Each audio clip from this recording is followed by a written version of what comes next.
Tyne Tees region. With Helen Ford and Ian Payne. Hello, good evening. Thank you for joining us. On tonight's programme, pressure at the pumps, rising fuel costs cause serious concern for a County Durham cancer charity. Criminal behaviour. Police condemn youths caught on camera throwing missiles at drivers in Middlesbrough. Spot the difference, the digital skills sessions helping older people tell AI from art. And left-hand virtuoso, the first one-handed pianist to graduate from the UK's most prestigious music school, graces the Glass House in Gateshead.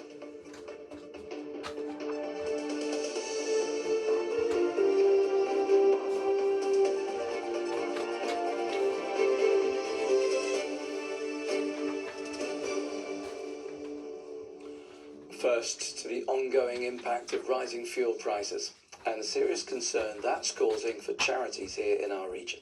Great Aycliffe Cancer Support Group is run by volunteers who take cancer patients from across the region to hospital appointments, scans and operations free of charge. They say they've seen their fuel expenses skyrocket and they're worried about what might happen if the prices don't come down. Johnny Blair reports. Rachel is being picked up for a hospital appointment related to her cancer treatment. Hello, you're on my list today. She's used the transport service of Great Aycliffe Cancer Support Group across different hospitals for 8 years and says it's been crucial. It is one less worry. It's a huge difference. Not just having somebody to transport me there and back, but the cost of it. You know, I mean, some days I was there 4 days a week. Today she's going from Darlington to Bishop Auckland. Jeff is the driver, a volunteer in his own car. I volunteer 3 days a week. Trips can be 4 or 5 trips a week, and I'm about 120 miles a week. Having had cancer myself in the past, I thought I'd pay a little bit back. The recent rise in petrol prices is one of the reasons he's changed his car. It's impacted me quite a lot, so in essence I've changed my car now to an all-electric car to cut down on the fuel prices. In order to keep helping? Yeah. The charity behind the service says the cost of transporting patients to vital cancer appointments has skyrocketed, partly due to demand, but also because of the spiralling price of fuel. Hazel is in charge of logistics with hundreds of patients on her books.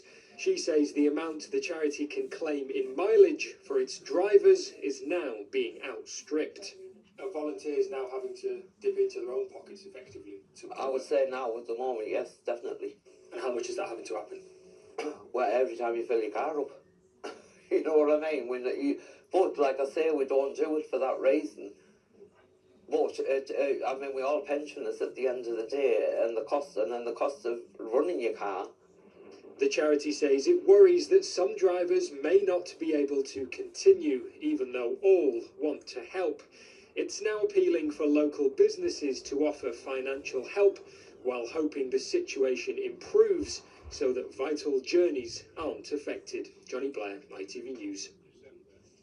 So those are the experiences of one charity, but of course rising fuel prices are leaving most drivers feeling the pinch, with many rethinking how often they use their car and even cutting back on how far they go. Motoring experts say a number of simple, fuel-efficient habits could help to ease the pressure slightly.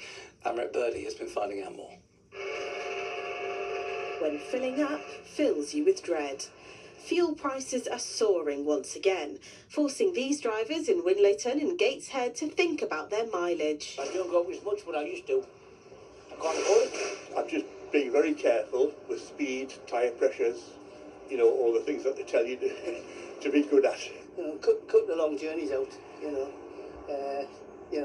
It's probably cheaper to go get the bus. On the 28th of February, when America first launched strikes on Iran, the price of petrol was 132.83 pence per litre. But just 1 month later, it costs 150.11 pence, an increase of 13%. And for diesel, the increase is even sharper, from 142.38 pence per litre before the conflict, rising to 177.68 pence, an increase of almost 25%. With household budgets already stretched for many of us, motoring industry experts say it's unsurprising that drivers are worried. Drivers are really under a lot of pressure financially. Hopefully things will calm down, but the best that you can do is to try to fill up for the cheapest possible price wherever you are. So how can we maximise our fuel day to day? I asked Mobile Mechanic of the Year, Sean Kimberlin, to share a few tips. First of all, the tyre pressures, of course. Make sure that they're at the prescribed level. Make sure there's nothing on the vehicle that's going to cause a drag, like a roof rack. If you're not using it, take it off.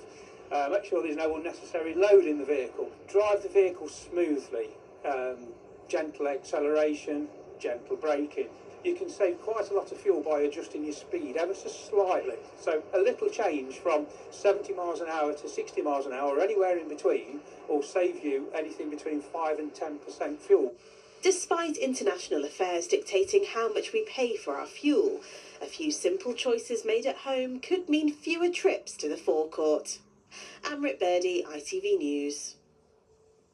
Next tonight, police have condemned 3 youths who were captured on camera throwing missiles at traffic in Middlesbrough. It's believed the incident took place over the weekend in North Ormsby, or that area. Let's join Rachel Bullock there now. And Rachel, the police really want to crack down on this dangerous behaviour. Yes, indeed. This is Ormsby Road here in Middlesbrough now. It's busy with traffic at the best of times, but imagine driving down here and seeing what motorists were confronted with at the weekend. This footage shows 3 people believed to be teenagers, all wearing balaclavas, some with hoods up, throwing missiles at passing vehicles. The footage was captured by a passenger in one of the cars who shared it on social media as a warning to drivers.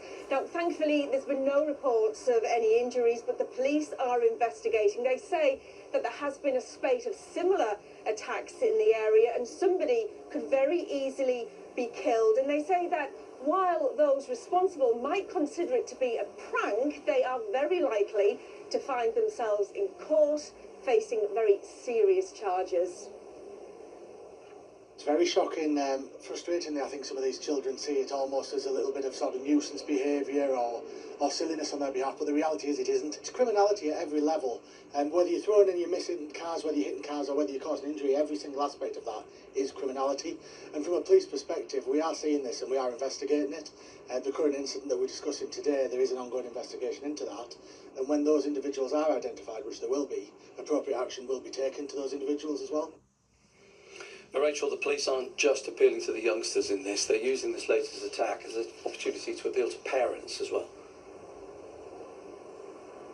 Yes, the police say they often see a spike in these kinds of attacks around school holidays, and when the nights get lighter. Of course, we're at the start of both of those events as we approach Easter. They say that they need parents to know where their children are, but they're also warning, Ian, that in this latest investigation, it's not a case of if, but when those responsible are brought to justice. Rachel Bullock reporting for us there. Rachel, thank you. The ITV Evening News continues at 6:30. Coming up on the ITV Evening News, the Radio 2 presenter Scott Mills is sacked by the BBC over allegations about his personal conduct. The car finance scandal will have an update on the compensation scheme for millions of motorists who were mis-sold loans. The price of oil rises again as President Trump threatens to escalate the Iran war. Diesel prices reach a new high. And Arnold Schwarzenegger returns to Belfast to receive an honorary doctorate. Do join me for those stories and more at 6:30. Back to some consumer news now, because if you're buying free-range eggs at the moment, there's a chance they're not quite what you might expect. Yeah, bird flu restrictions have been in place since November, and egg producers no longer have to tell shoppers if birds have had to be kept indoors whilst those restrictions apply. James Webster reports. Eggs sold as free range should come from hens that are outside for part of the day, but the hens that laid these may have been kept inside since last November, something shoppers no longer have to be told. A sensible change, according to the organisation representing retailers. We think this was the right change, and we need to remember this is a very small number of farms that are actually affected. So we sell 7 billion free-range eggs in this country. This is a fraction of those that were affected at any one time. So it makes perfect sense proportionally to continue the farmers getting the money for free-range eggs and for those to be on the shelves. This winter's first case of bird flu was last October. Since then, 96 cases have been confirmed. In November, a housing order was put in place, forcing anyone with more than 50 birds to keep them indoors, though they can still be sold as free range. We've been asking shoppers at Granger Market in Newcastle how important they think it is to know exactly what they're buying. If a farmer normally has his birds outside, and obviously they're laying their eggs free range, and then avian flu comes along and by law you have to keep your birds inside, what else can he do? It's his living. I always get free range because I knew the idea of them being cooked up in cages. Previously, egg producers who were forced to keep their birds indoors because of bird flu had to relabel their products as barn eggs. Many farmers, including this one from North Yorkshire, welcome the fact that's no longer the case. What would you say to customers who are worried this actually makes it harder for them to know whether or not they are buying free-range eggs? Absolutely. We want it to be as clear for consumers as we possibly can. And as farmers, we are not making the decision to house our birds. That decision's made on our behalf. You know, for us, we want to produce free-range eggs for the consumer, and we want to get back to that as soon as we can. While restrictions remain, the RSPCA is urging shoppers to still support free-range producers. That legislation is there to promote that higher welfare production, even though the birds don't have access to free ranges at the moment. As a farmer and a producer, you know, they aren't in control of making those decisions. It's not known when the housing order will be lifted. Experts will be waiting for wild birds that could be carrying infection to migrate. Only then will the birds that lay free-range eggs be allowed back outside. James Webster, ITV News. Now, onto something a bit high-tech. Even for those who spend hours on the internet, it's perhaps getting harder to tell what's real and what's computer-generated as a result of advances in artificial intelligence. Well, thanks to a grant, Northumberland libraries have been holding digital inclusion sessions, with the latest aimed at helping older people in particular to spot AI. And our reporter Amy Sutton went along so she could find out too. Do you think you'll be able to tell the difference between images that are AI generated or real? Well, here at this session in Blythe, people are being trained to spot the difference. And in case you're wondering, the AI image is the one on the left. By now, most of us have heard of fake news, but fake images, videos and information are rife online. So this group of silver surfers are getting some helpful advice on how to spot what's real and what's not. A lot of these people didn't grow up with IT, or they've been given devices by their family members and they don't know quite how to use them, or they're scared to use them. The people that have come have said that they don't want to be left behind. They want to embrace AI and learn. From how to ask for the best travel tips when booking a holiday to finding out the best deals for home improvements, this session has put the world at their fingertips. Well, AI to people of my age is like a very curious thing, so I just want to know generally more about it. I have a little bit of knowledge about looking for stuff on my phone. I don't have a computer. I've learned a little bit about using ChatGPT, which I've never used, but it looks as though it's quite straightforward anyway. Despite the newly found positives of AI, the warning is clear. Always take information with a pinch of salt and do your own research. I feel more informed about the choices that I'll make now with AI following this lovely discussion here, because I was a skeptic. But now I feel I've got the tools now to listen to it, see what it tells us, but not automatically believe it. I'm not the most technological person. I have a few things at home, and I was always quite nervous about, having your Alexa and your Googles. And the way she's explained it today, we've all got this ability on our phone, so it was just about learning what to press and what to ask for. Kind of makes me feel happy in that I'm doing my job right. libraries are trusted spaces where people won't be judged. They can ask anything. They might think it's a stupid question, but it probably isn't, because someone else probably wants to know that answer too. It's offered those in their golden years a golden lesson in keeping up with the trends in a tap, a swipe and a click. So if you've seen this photo on social media, no, there wasn't an elephant and a giraffe outside of Blythe Library today, but everyone here, they know that. Amy Sutton, ITV News. There will be some of those AI images later this week, won't there? April Fool's Day on Wednesday. Watch out for them. Right, Simon has joined us now for a look at the weekend's real sport.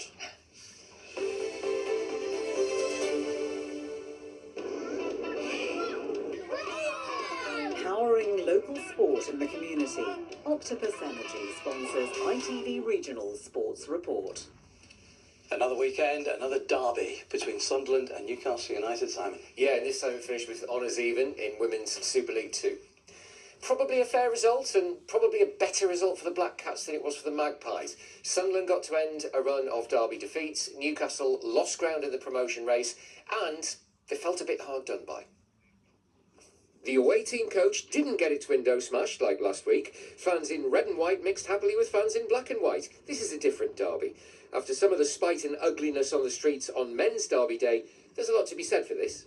So different off the pitch, different on the pitch as well. Unlike their male counterparts, Newcastle have had the upper hand on women's derby day recently. They won 3 in a row and they're still in the promotion race. So Katie Watson's well-taken early goal for Sunderland was probably a shock to the Geordie system. That set the pattern. The Black Cats had something to hold on to, the Magpies had to force the pace. It felt a goal was coming, but when it arrived, Emily Murphy's effort was ruled out for offside. As you'll hear, Newcastle were convinced the officials got that wrong. But eventually the pressure told. Una Savenius was the Magpies super sub, another really smartly taken goal, and that was pretty much that. 1-1 at the end, Sunderland snapped their losing run on derby day, Newcastle weren't very happy. Players use the word soul destroying, that's how it feels, you know, when you do all the right things. And yeah, blatant decisions are not given or given the wrong way. It's really frustrating. The lasses are doing mint. Ever since Tyne Oxtoby's come in, we've done so well. I think it was pretty good. I can't believe Una scored a goal. I think now what it does, it puts the pressure on us and we need to win nearly every single game going forward. I think when you concede so late on in games, the initial emotion is probably disappointment. But look, I thought it was a good performance. I thought we've learned from previous derbies. And no, we were unfortunate not to come away with all 3 points. I think they played very well. I think they always put 100% effort into the games, especially against Newcastle, because it's a big game. We had a good performance, Sunderland. I think the goal was top class in that game as well. It shows that if we play the way well, we've definitely got a good chance next season. I think it feels like a missed opportunity, because at the end of the day we've done enough to win the game and we haven't. And the truth is, this was a missed opportunity for Newcastle United. The two teams ahead of them in the promotion race both won, and games are running out. Now cast your eye down the table. You'll notice Durham are still in big trouble. We'll deal with them next. Yeah, Durham's clear and present danger continues at the wrong end of the table. They remain just a point above the relegation line after defeat at Nottingham Forest yesterday. Durham's problem here was that they shut the stable door after the horse had bolted. They made a dreadful start and found themselves 2 goals down after 20 minutes. Lily Agg got a goal back and Molly Lambert hit the post, but they couldn't repair the damage. 2-1 to Forest. You know, we just got to keep his mindset right, because there's a lot of things that are good. You know, their attitudes are good. We play some good stuff at times. We create chances. You know, we could have had more than the 1 goal. But I know how important clean sheets are. In men's football, the sands of time are running out for Harrogate Town. Their 6-year stay in the Football League is in grave danger of coming to an end. Losing its home 2-0 to promotion-chasing Notts County wasn't a surprise, and it wasn't really the problem. The problem was the 3 teams above Harrogate all won. So Simon Weaver's men are bottom and now 4 points and a decent chunk of goal difference from safety, with just 6 games to go. I thought for the large part we played some good football, but it needs to be with that purpose of scoring goals. I don't doubt the intent of the players that, you know, they're hungry animals and we've got a good changing room and there's no rats in there. You know, we want the same thing. We've just got to believe and keep sticking together. We're telling good stories at both ends of the National League. At the top, the promotion battle between York City and Rochdale continues. The Minster men had a nervy 1-0 win over Woking. Rochdale also won. The two teams meet on the final day of the season, and as it stands, it'll be a genuine winner-takes-all occasion for the only automatic promotion place. At the other end of the table, the Gateshead Renaissance is the gift that keeps on giving. They looked dead and buried before the return of former manager Rob Elliott at the start of the year, but after Saturday's 2-1 win over Yeovil, Gateshead are now 5 points clear of the relegation zone. Away from football, another win for Newcastle Thunder in the Rugby League Championship. They beat Workington Town. But another tough night for the Newcastle Red Bulls in Union's Premiership. They lost 38 points to 14 at home to Exeter Chiefs. The Newcastle Eagles men know how the Red Bulls feel. They also lost heavily at home to Manchester in the Super League Basketball Championship. But the Eagles will scrape into the end-of-season playoffs.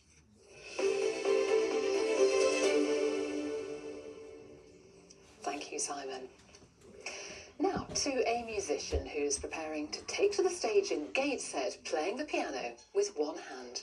Nicholas McCarthy was born without a right hand, and after beginning to play the piano at the age of 14, he became the only one-handed pianist to graduate from the Royal College of Music. Well, our correspondent Tom Barton went to meet him before a show at the Glasshouse International Centre for Music.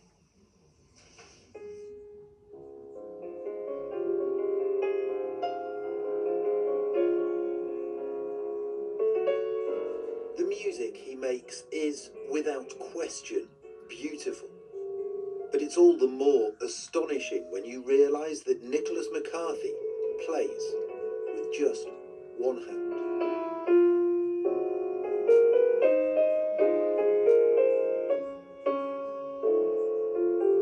My job as a left-hand alone pianist is about creating an illusion to you, the audience. So, you know, your eyes are seeing me and my one hand on stage, and you're seeing just 5 fingers at the piano, but you're hearing 2 hands, 3 hands sometimes. So it's a bit of an illusion. You were born with just one hand. Choosing the piano as your instrument might not have seemed like the obvious choice. Definitely not the first choice of career. I mean, obviously, you know, when you're born without your right hand, becoming a concert pianist definitely isn't top of the list of career choices. I had a friend who was a very good, accomplished pianist, and she was performing as part of a prize giving or something. And she performed this piece of Beethoven, and I just had this epiphany moment. It was a life-changing moment at 14 years old, where at the end of this piece, when she finished, I knew that I wanted to play the piano for my life, for my living, and I knew that I wanted to communicate to, you know, thousands of people around the world, but I wanted to do that through music.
These pieces have come to fruition because there's often some really interesting kind of background to it.